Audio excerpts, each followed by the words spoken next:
Hello world, and welcome again to another CGN original. This is where we catch up with interesting people that you want to know about and that we want to tell you about. Today, we catch up with a journalist, an author, a writer, so many different things and so many different hats that he wears. I'm excited about this one. We catch up with Ndade Ace Moloi. But I'm gonna catch him around here somewhere. Let's catch up with him.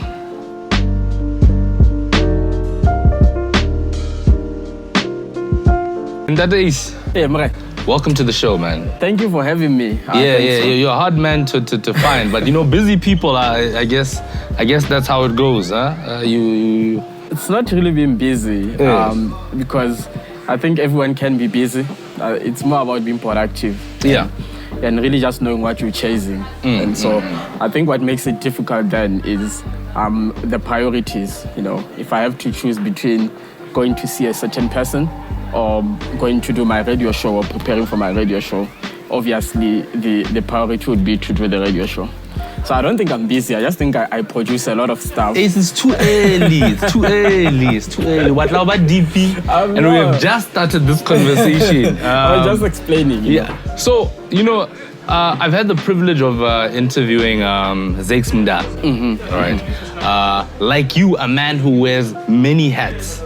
In terms of the things that he does, the things that help him actualize and stuff like that. So let's just start off first of all with Ace Moloi, the boy who grew up in the Free State. Tell us that story in short. Like, who was this quickly, high school? Who were you? You know, before you came to Bloemfontein to do your university studies, who was that Ace Moloi? You know, the irony you wanted me to tell you that story in a brief moment is that there's an entire book that exists that talks about that story. So if it can be in a book, then of about 200 pages and more, I don't think there's any way to put it short, but I'm gonna try. So I grew up in a place called Sekhutlong in Kwakwa. Sekhutlong basically means the point of no return. Okay. When you reach that point, there's no way you can go forward. And it really was like that, even from a figurative point of view. The area was hopeless. It was a barren land, and there was no dream that comes out of that. And I grew up raised by a single mom. We lived in different places, moving from one family to the other. And I often say that for me, the concept of home is something that I really don't understand as a fixed place. But more as a matter of sentimental belonging. And so we did that, you know, sentimental belonging from here to there. And I was just a normal child in a village playing a lot of football, hence the name Ace. And we did some hunting, but because I had asthma, my mom didn't allow me to get into the tough things, you know, of being a boy and swimming and doing other things. But it was a normal childhood under the circumstances. It was poor when I look at it now, but there was it wasn't poor at the time. Yeah, no one could afford other things that are greater than what we could afford. And I went to public schools, rural schools, very underprivileged schools. And that's really just what I was doing. And our home was built, and maybe I might be preempting you, but our home was built more on like gathering and sharing stories because we didn't have any form of entertainment. My mom was working at a factory, and even the radio that we had, you know, these ones that are powered by Everready. You must just have an appointment with it. You listen to the radio drama, and then you switch it off. You know, so we filled in the blanks in between with a lot of storytelling and conversations and books and just reading all together. So that's the childhood that I had. I want to get from that young Ace, when he envisioned his future, what did that young Ace want to be, or what did he think would lie in his future? That's a tough one because I started agonizing over, you know, the kind of future that I wanted to have when I was a teenager. But as a child, there's stories that I keep hearing where my mom would say to people that when I grow up, they're going to read about me in newspapers, either as a writer or maybe as someone that's been written about. Yeah. But she constantly prophesied that, all the time, to say, and it turns out to be exactly, what I turned out to be. But in my formative years, in my pre-teens and my early teens, I really just thought of myself as a broadcaster. And that's because I was raised by radio. I was raised by a media platform. And because of that, I started emulating all these things that I keep hearing people saying, and just, trying even to write, like how people write in magazines and in newspapers. And that's the career that I was sure that I'm going to have. However, the biggest challenge with me has always been that I'm multi-talented. And even from an academic point of view, I really just was gifted. So there's so many influences then, because I would meet you today in debate and you'd say that you're such a brilliant debater, you should do law. Yeah. And then tomorrow I'm going to meet someone in a political debate and they'd say, you really should just do a master's in political science. And then the other one would hear me do something else and would say, how about you go into ministry and just be a pastor? So there's just always been that wide array of influences with everyone tapping into, the different components of what I am. This is actually why we started off when I spoke about Zakes Mda. When I asked him the question of who is he, his response was, he was all of those things. Yes. Yes, but when he's doing something, that thing turns out to be what it is at the time. So he'd say that he doesn't go out to write a book. He starts writing and that becomes a book. He doesn't necessarily go out to write a play. When he starts writing, it will then becomes a play. So speaking into your, wearing many hats, like when are you the journalist? When are you the writer? When are you the academic? That's a good one. I was talking to my radio boss at City Radio, where I have a radio show, and he was saying to me that I need to start promoting my writing work on the radio. Okay. And I said to him, no, I don't believe in doing that, because as soon as I switch on the microphone, I want the listener to listen to a broadcaster. Yes. About whom they know nothing but only radio. And I don't want them to listen to me because I also happen to write. Yes. It should be that this guy does good radio and I want to listen to this guy. Yeah. The same thing then applies with when I'm doing political analysis or when I'm doing ministry work or when I'm just writing. And also applies even when I'm writing books. I would want the person that reads Holding My Breath to really just encounter me as the person that wrote Holding My Breath. Yeah. And it should have its own identity. Even my writing must have its own style for that specific project. And then when I tap into something else, it should also then have its own personality and have its own flavor. And that's really what I believe in. So I become the journalist when I am the journalist. Okay. And I would become the author when I am the author. To an extent that I'm not fashioning myself as one, I don't become one, and I don't like to conflate, the two. Of course, people might do that. Someone might meet me in a space where I'm not expecting to be seen as anything else other than what I came there to do. Yeah. And they might be identifying me from a different space, and they would conflate the two, and it just becomes confusing. And I'll make just a quick example. I'd be in a space where it's an academic space, and all of us are there because we have certain intellectual capacities, to contribute to the discourse. And you're not expecting Munyani to be your fan. Yes. Just as you're not going to be a fan of the professor that came to speak. I mean, it's an intellectual space. We're here to contest with ideas and stuff.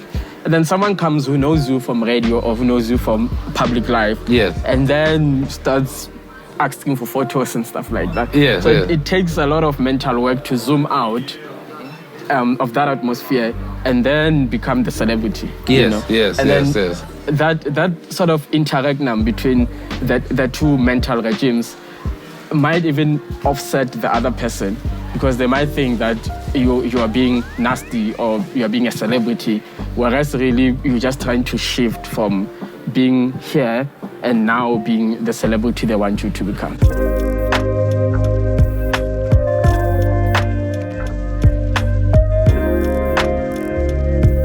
have in fact met people that have said to me that I've never bought books before. The first time I bought a book was when I was buying your books, and I've never been close to a writer before. You happen to be the only writer that I know. The generation of first-generation students that went to varsity, but also that didn't even have the opportunity to go to Model C schools. A generation that doesn't turn, that went to rural schools and came to varsity with just one blanket and just, pair of shoes and just very minimal things, and made something out of ourselves. So now, let's break this all down into the little things. Mm-hmm. I've actually have the benefit of at least knowing you a little bit further back, maybe into university times. That's when I knew you as Ace the politician, actually. More than anything else. I still mourn my career. Listen, I still mourn my career. So at that time you were Ace the politician. Yes. What was the broadcaster and the political activist? Where were they at that time? I had a nickname in my first year. Mm-hmm. It was Julius Mali. Okay, and it was given to me by my classmates at Tholwana. Yeah. I was a member of SASCO, and I really did have political ambitions. In fact, I still do. Okay. I've shared them in private, and I give you the scoop. There we go. Here first. Because I was thinking about it on my way here. Yeah. I was watching a video, and I seen the former mayor appearing at the magistrate's court. Yes. For the whole asbestos corruption scandal. Definitely. And we have an Ace mm-hmm. here and today. I think we need a different rebranded kind of Ace. Exactly. So I do aspire, in fact, to be the mayor of this city. Okay. It's something that I'm gonna be deliberately working towards in the next 10 years. Okay. But I've shared it with the people in my space, and it's something that I want to do. I had a lot of political ambitions. I wanted to be the spokesperson of the ANC. Yes. And I used to do a lot of what we call umhabul. Yes, where you just read literally every document that you come across. Because I could see myself, debating, ANC policy and ANC positions on issues on national TV representing the movement. Yeah. And that came from my admiration of Thabo Mbeki. Yes. Who was just in charge of the comms of the ANC and writing speeches for Tambo and all of that. So that still remains. What I feel was different to Assad was that I was politicking in the manner that people used to politic before 1994, which is what led to the ANC talking about mass mobilization. Yes. Where all different sectors of society have to be politicized and conscientized. Yeah. And then all of them in the different spheres of influence would then advance, the ideals of an anti-liberation movement. and I thought that let me have a skill and have a career in journalism or in the media fraternity, and then with my consciousness, I will then be of great use to the movement. Yes. Instead of being a career dependent of the movement, which is what we see happening right now. Currently, yes. Which leads to all this class materialism and corruption and a whole lot of other things. Yeah. Because people don't have a livelihood outside of the ANC. And that's wrong for me. We talked about Zakes Mda, for example. Yeah. When you look at people like Zakes Mda, Jonas Kwangwa, Miriam Makeba, Brenda Fassie, those were either sympathizers or members of the ANC. Exactly. But they had their own art and their own professions. So that's always been my understanding, of being in politics. And I really have never stopped being in politics. I'm just professionally doing other things, but I still have certain things that I identify with politically. And when the time is right, I'll start launching my campaign. But now, if we talk about the type of broadcasting you do when you're wearing the other hats, does that not then cause you to then not just be critical, but to also have to examine this hat of the politician constantly, with whether it be people you engage with, whether it be because of topics on the show? I mean, as a broadcaster, your function isn't necessarily to give your own opinion or political beliefs. It's more rather to bring in facilitate. Exactly. What I believe in is that there's no such thing as objectivity, that we all have an agenda. And a broadcaster that comes and talks about individual rights and how the state should not extend its power into governing us because they want freedom of movement during coronavirus. That person is advancing a political ideal, which is classical liberalism. They may not necessarily say so, but they are. And I believe that every media house really has an agenda. They call it editorial policy, but that's a manifesto. That's what they exist for, because there's funding, there's stakeholders, and all of them have a particular interest. What becomes a problem is that once you happen to identify with the government, then it sort of erodes, your credibility. Yeah. And good for me, I've stayed as far away as possible from government associations, and I've had back and forths with people that represent the ANC. I don't think I'm in the good books of the ANC because of the kind of work that I aspire to do, and the kind of criticism that I really just dish out to them. And I don't also consider myself to be a maverick in that regard. It's just that in the Free State, it's much more easier to know the dissenting voices. Yes. Not because their voices are strong, but because no one else is dissenting. Exactly. Because all of them have to toe the party line. Because the ANC in the Free State is an industry. It's a marketplace. And if you happen to be in the bad books of the ones who have power at that time, you don't have a career at all.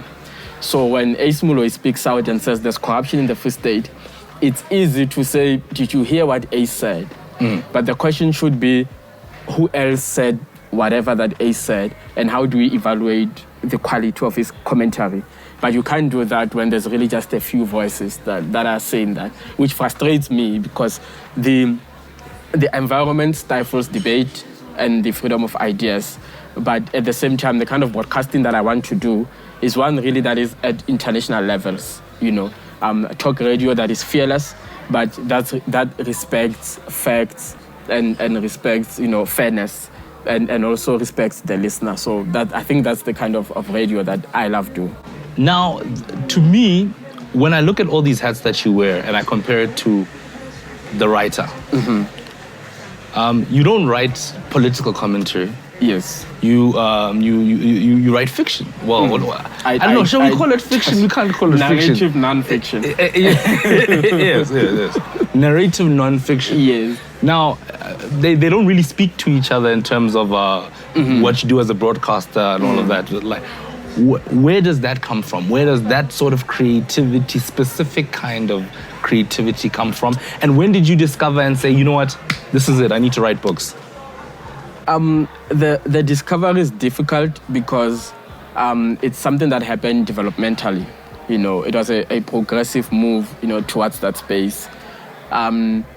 I never woke up one day with a vision, more like a Damascus moment.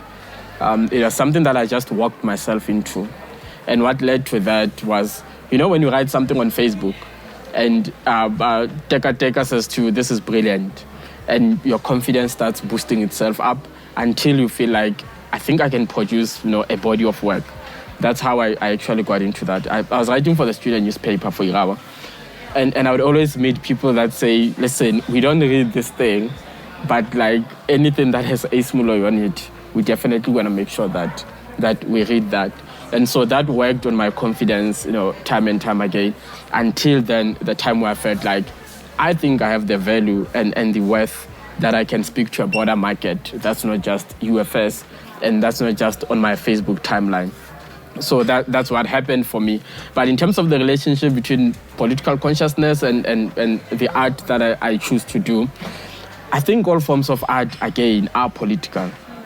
Even if the artist denies being political, but as soon as you say that it is based on your experiences and your observations of society, that on its own, it's a political and socially scientific experiment where you look at material conditions and how people relate, and you critique that kind of space. I got to know more about Nigeria, not from the textbooks about Nigeria, but from the fiction around Nigeria. I got to know more about the Biafran War because I read Half of a Yellow Sun by Chimamanda Adichie. So I believe that fiction, in fact, is the most honest way of criticizing society.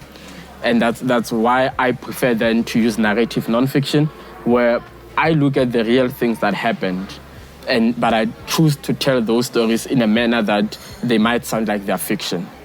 Instead of writing instructionally, 10 ways to become 1, 2, 3, 4, I prefer to tell a story about someone that became that 1, 2, 3, 4 that I want you to learn.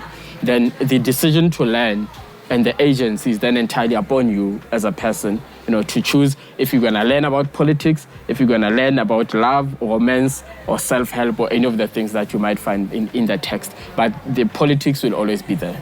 Okay, all right. And I'm glad you've segued into social media and your presence on social media, because people really don't know that Ace is actually very funny. And on that note, we're going to take a commercial break and we'll swing it right back right here on CGN Originals.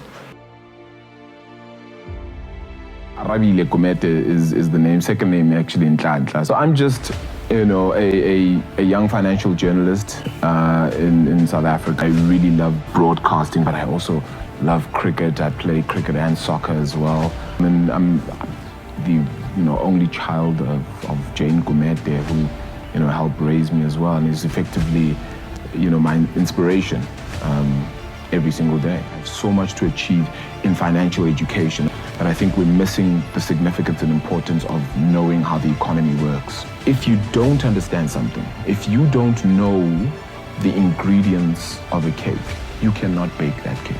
Let's get to know the ingredients that make the cake that is South Africa.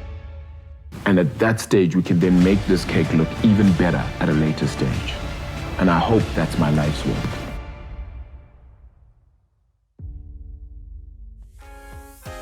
Visit our website at www.careerstv.co.za for meaningful, informative, and empowering content that will help you navigate your workplace dynamics. Don't forget to like and subscribe to our YouTube channel. Careers TV, the future. Okay, and we're back here. We're sitting with the multi-talented Ace Moloi. We're speaking about how he became a writer. And one of the pearls of wisdom he gave us was that it actually started on social media, nonetheless, right? Yeah, it got a boost on social media. But let's talk about that just for a second or two, because I do read your social media statuses. Yeah, everyone does. Yeah. So now, the comedy, the inspiration to do, you even do live skits that I've seen, videos as well. Yeah. That personality, has it been hidden deep down all this time, or?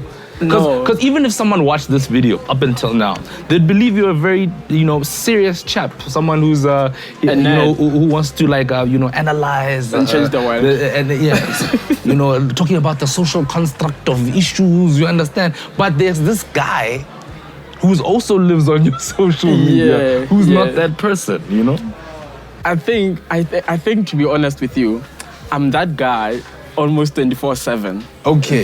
Than I am this serious person, and much of that comedy that I dish out, it's something that I think of first as a deep observation, and then I just decide that I don't want to be deep about this thing, so I just throw a jab here and there, or just be a troll, on certain issues.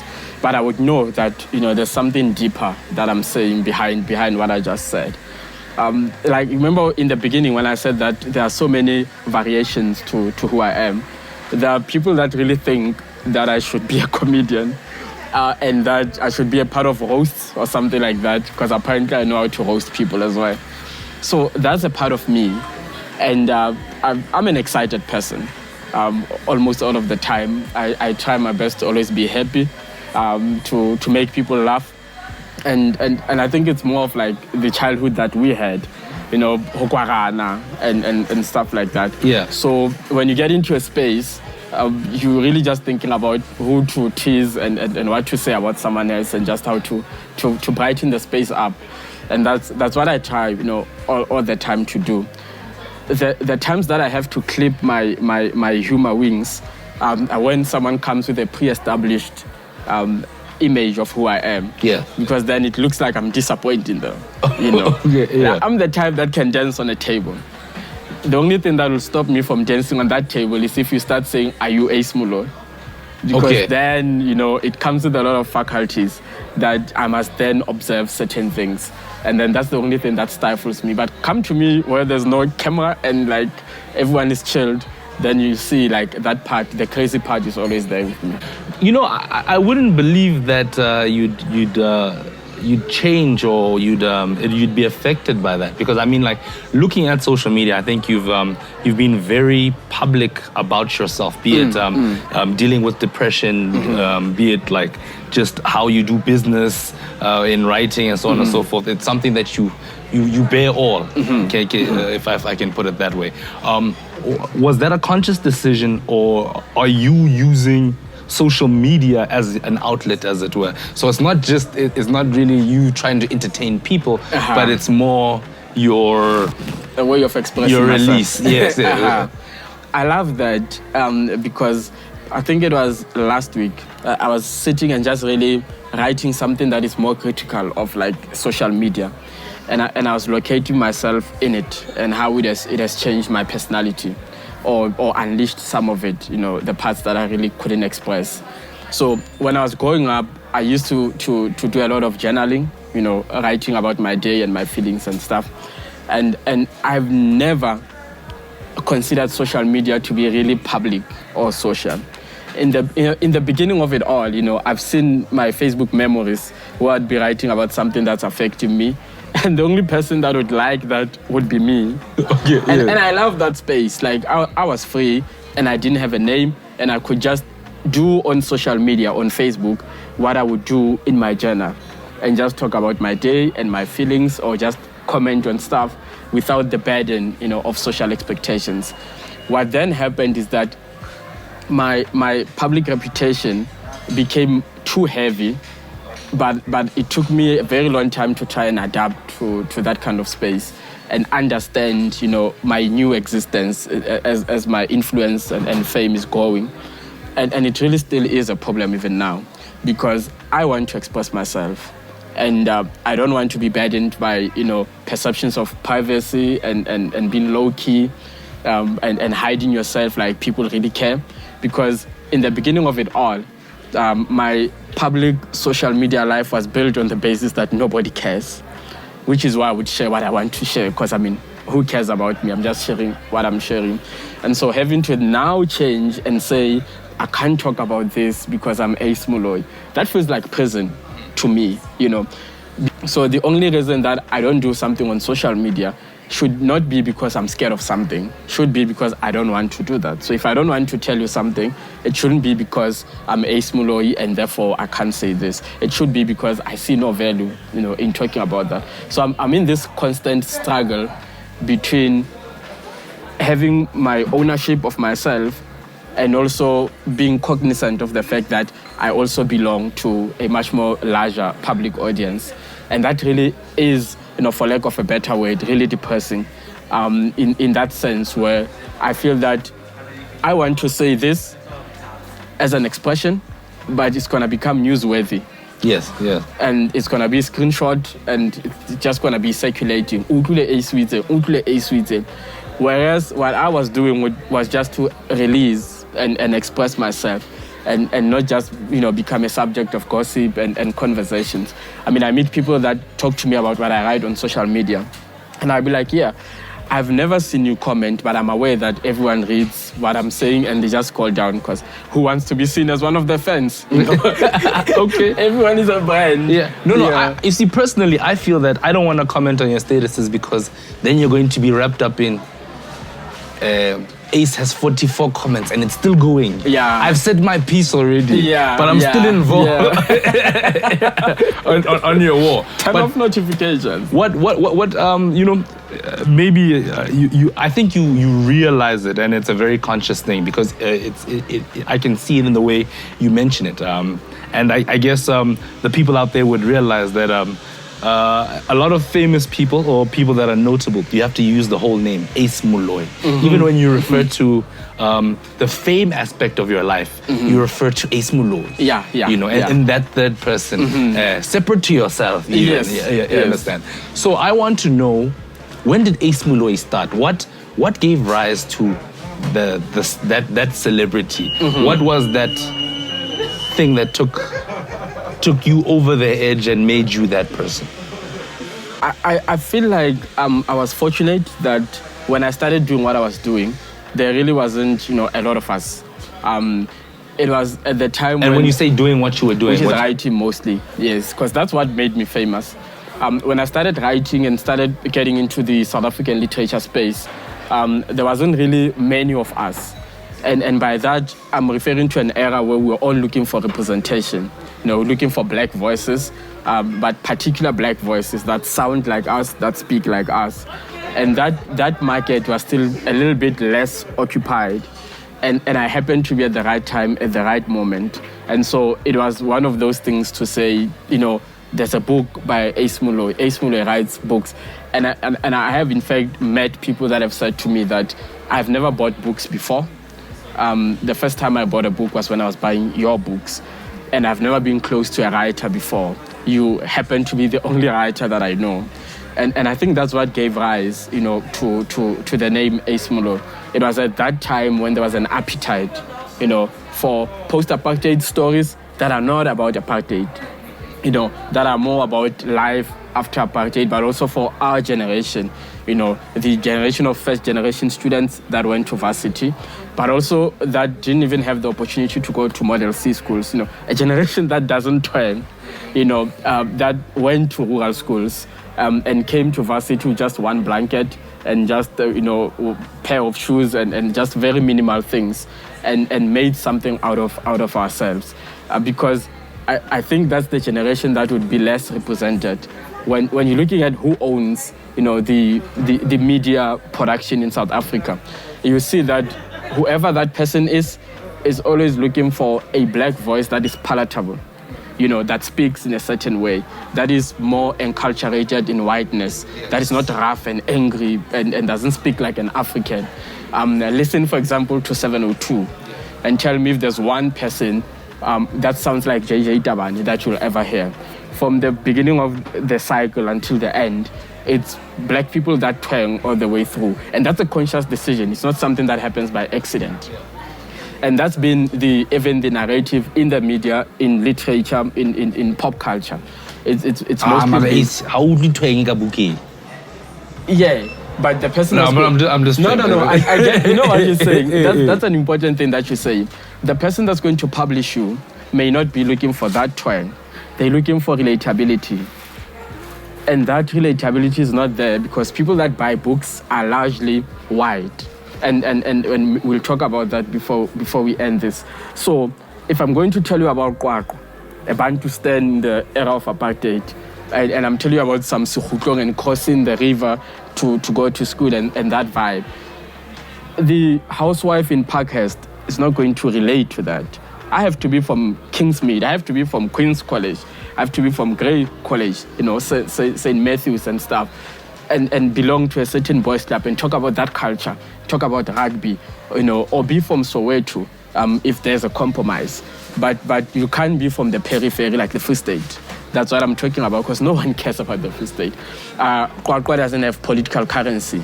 We don't have political currency in the Free State. So that's always been, that's what I'm talking about when I'm saying that there's a certain palatability which they're looking for. And one person that I respect the most is Thembekile Mkhotod. And Thembekile said it in Bloemfontein the other time.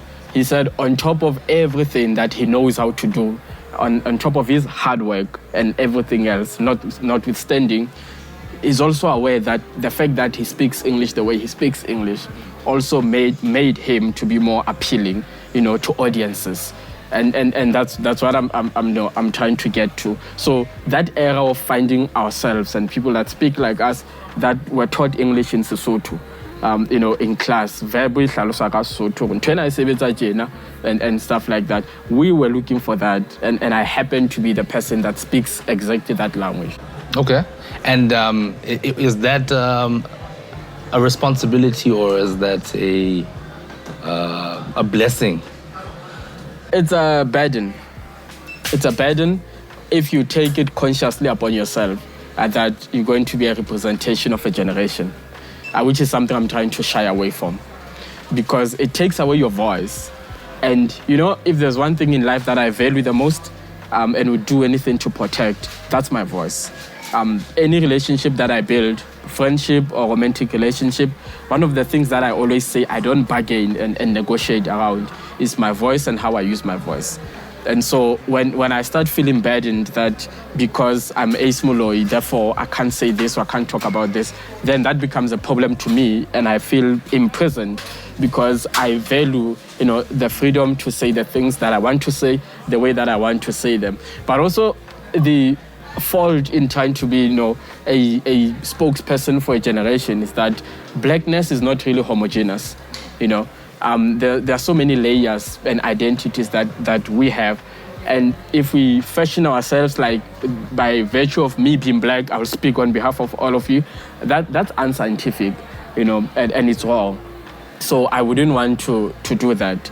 Just in a church space, a pastor might preach about something that sounds offensive to one person because it has, some anecdotes of patriarchy. The other one would think, this thing empowered me. The other one will come to Christ because of that. The other one will walk out of church and never come back. But we're talking about just one sermon in a community of faith. So just imagine how vast blackness is, and also the tribes that we come from and the schools that we come from and the tastes and preferences. So I would not want to speak on behalf of anyone, but I'm aware that there are people that feel represented in my writings. As long as the writing comes before the burden of representation. So you should see yourself in my writings, but I shouldn't really see you when I write. Yeah. So I must not imagine you when I write because that's going to box me. But now that I've written, then the writing and the freedom to create art must precede representation, or else it becomes preachy. And it really just sounds like it's something that is monotonous. So I don't want that. Your religious journey, or your journey with religion, or your spirituality, has that helped you to become all of these things that you are? And do you at any time find yourself battling with it when you have to engage in all of these fields and in these different realms that you find yourself in? That's a loaded question. I was raised in the church, but it was Redibita Kereke tsa Molao. Fora was le apostola. Before the spiraling of charismatic churches and Pentecostal movements. So I grew up in that space because my mother was really just a church woman. And she was uncompromising when it comes to that. And having been the only one that raises us, we sort of all had to assimilate into her value system, how she preferred to raise us. And as I grew older, then I became what we call Mupoloswa kapa Mzalwane, which is why I accepted Christ as my savior. Again, you were saved. In my teen years, yes, I was saved. I got born again. And for me, that's an anchor, That's a place that really just is a pivot, around which everything for me evolves. And I don't want to even compromise that. I've had battles back and forth as my identity was growing. One of the challenges of varsity, and because you've been in debate and you've been in those kinds of critical conversational space, you would know that most of the people that are thought leaders mostly identify as atheists, and it's like there's a direct relationship between your faith or lack of and your intellectual capacity. And that was, at a certain point, that was a burden to me.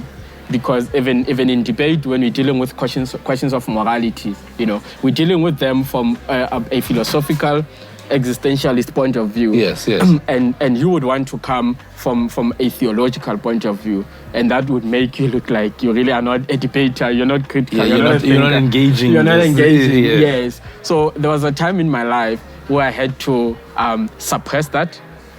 And try to identify myself just as an intellectual, as a thinker. And I regret those years of my life because at the time when I found back my freedom to really just say, I'm a child of God, I received Christ and I'm unapologetic about this, a lot of people started asking me, are two police training? Okay, yeah. I'm like, no, but what are you It's always been this way. What are you talking about? Yeah, it's always been, it's like they'll come to me and say, no, I see now you're taking this church thing serious. I'm like, no, I don't even remember on Sunday not feeling like going to church. Maybe I might have not posted about it, or I was not as vocal about it, but it's what I am. And I've had questions like, how do you cope with being a conscious or woke person who also identifies as a Christian? Given how problematic, the church space is with patriarchy, issues of mental health, and just women issues, race issues and stuff. And I would always say I'm exactly where I have to be. And in two ways. I'm exactly where I have to be in the world as a Christian who writes. Yes. And I'm also exactly where I have to be in the church as a child of God who thinks. Because that relationship has to be mended between society and the church. And what I see my role as in the church is to really just raise all of these issues and considerations that we have to make, ethical considerations that we have to make. But at the same time, when I get into the world, I have the responsibility to be a witness of Christ, to make sure that through my work and my excellence, that someone really just sees the value of being a child of God. And that shouldn't happen in a preachy way or in a self-righteous way, but should be just something that a person observes and asks me about my moral anchor and my spirituality. Then I get to tell them about Jesus Christ who saves. But honestly speaking, the dialectics of the relationship, have been very sharp and difficult to deal with. And I've judged myself a number of times to say, for example, why do I enjoy talking about sexuality when you would expect a Christian to not even care about gay rights, about the LGBTQIA+ community, about, transgenderism, as other people put it. But I feel that these are critical conversations that must be had, and I feel that patriarchy must fall. I feel that pulpit patriarchy must fall, and that the church can be used as a conduit or safe haven for patriarchal connotations. And with that, I see myself as being exactly where I need to be, because at the same time, I belong to that generation of young Christians who are outspoken, who are more conscious, who also understand that there are things we thought were in the Bible, but were just man-made traditions. And we're just coming out to really reclaim everything. We're reclaiming scripture from culture. And if as a Mosotho person, if you think that a woman needs to dress like this, that's okay, as Mosotho. But as a Christian, that may not necessarily be true. That would just be how this particular society behaves. And we have to dissect that and sharpen those contradictions and see how what we make out of it. As you can see, there's a lot of content here because, just in the conversation that we've had, we would have been able to speak about the lack of homogeneousness of the black community, things like, the evolution of society and church, a lot of things, but we're just speaking about you. You understand? Yeah. So I just want you, if you could, just give us maybe whatever 2 or 3 things in your life that got you to be able to, succeed is the wrong word, maybe pushed you through to become the man you are. The first thing that really worked for me was that it took me a very long time to imagine myself as being famous. Because of that, I had a lot of freedom to do things that I was just doing them for myself and my ambition, which then blew up, when you're looking at an artist's first artwork before they were famous, where they were pouring their heart, out into this art form, and there was no burden, no fan base, no social expectations, and it was just you being you. And that's what you get, for example, when you're reading Holding My Breath, because I was telling my story, and I was telling my story as a person that is not known. So the difference between writing memoirs or biographies or autobiographies, when you are known versus when you are not known, is that when you are not known, it is entirely upon you to tell the story. And you're telling that story to someone that does not know you. Your story has to make sense, because they don't have any historical references of what you're talking about. So you can't even say things like, as some of you know, in 2020, I divorced, because no one knows that in 2020 you divorced. So that burden then is that you really just sometimes even try to overcompensate. But one thing that I learned from that position is that there's a certain kind of brilliance that you can only accomplish through, for lack of a better word, insecurity. When you think no one really knows about you and you have to prove yourself, there are certain brilliances, that you accomplish. And that worked for me, working from obscurity, from a position of not being known, and taking my stories to the world. And the other thing, as I did say, it was just positionality, generational positionality, time and space, but also even the word of mouth that came from a lot of people. Because I would go to Joburg and everyone would know about me. And I've come to realize that even my social media following is probably just 10% of the actual number of people that follow my work and know about my work and buy my work. And that also helped me quite significantly. The last one was that I'm an expressive person. I may not talk to you directly, like in a phone call, but I'm gonna write something about my interaction with you. And that allows me to do art the way that I do it, because I remember stuff. I remember names, I remember outfits, I remember the scent, the aroma, I remember everything. And I bring all of it, into my writing. And I just learned not to be scared of being vulnerable in my expressiveness. And I just really say things according to how they affected me. And it seems that that's exactly what works for me. Because when a person buys my book, they're looking for the human aspect of it. Of course, the writing has to be superb, but you're looking also to connect with me. You're not looking for a PR book, which sometimes become the burden of celebrities, where they want this book to be an extension of their brand portfolio. And therefore, it has to be written in a certain way, like it's advertising copy, and not necessarily talking about you and how you feel as a person. It's more like reality TV that is not real in that sense. So that worked, as I said, for me, that whole combination of positionality, of vulnerability, and then also of obscurity. That's what worked for me.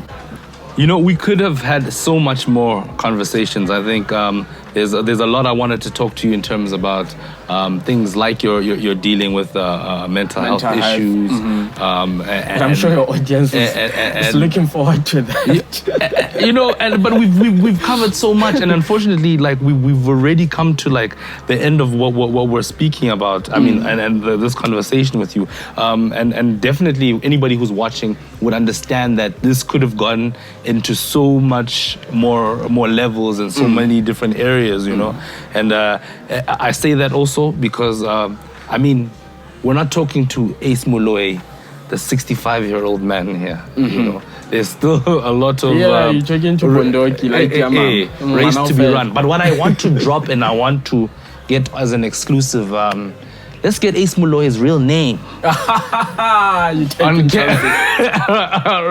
the camera for the people. You're taking chances like Trump took chances of COVID-19. Because I think that's an exclusive, man. Get the people going. So if you can drop it one time. My real name is covered in my book, Holding My Breath. So the best way to know that name is to buy the book, and you'll get an exclusive of who I am and the meaning behind that name. Okay. For now, let's just deal with Ace Moloi. Okay. Yeah, that will do. Okay. Yes. Writer, broadcaster, journalist, academic. Boyfriend, an aspiring husband. Yes. Shout out to me. I'm sure you are watching. You can write his name in the comments below, so we know he is truly yours. But Ndate Ace, thank you for coming, man. It's always a pleasure to converse with you. But hopefully, we'll have our other conversations that Part the two, people we can need watch. that. Definitely, part 2. Like if you're talking to me and you really just want to explore, different things about me, I think you need to rent out a whole radio station. From 6 to 6. This no is what we're breakfast, seeing. no mid-morning, no lunch, no afternoon drive. We're talking the whole time. That's what we're going to do next time. So tune in on Career Guide Network and Careers TV and all of our affiliates, where we give you the best people and the best information. So stick right here on the channel and watch more of our content. Scroll up, scroll down, click, like, save. Don't download, but download and share. All right. This has been another Career Guide Network original. My name is Mnyane Tekateka, and we're having a good time. Thank you very much to the people at Exclusive Books in the Waterfront Loch Logan Mall in Bloemfontein. Thank you for having us. And also, man, order more of my boys' books. I want to get it right here. Thank you. Visit our website at www.careerstv.co.za for meaningful, informative, and empowering content that will help you navigate workplace dynamics. Don't forget to like, share, and subscribe to our YouTube channel. Careers TV, the future.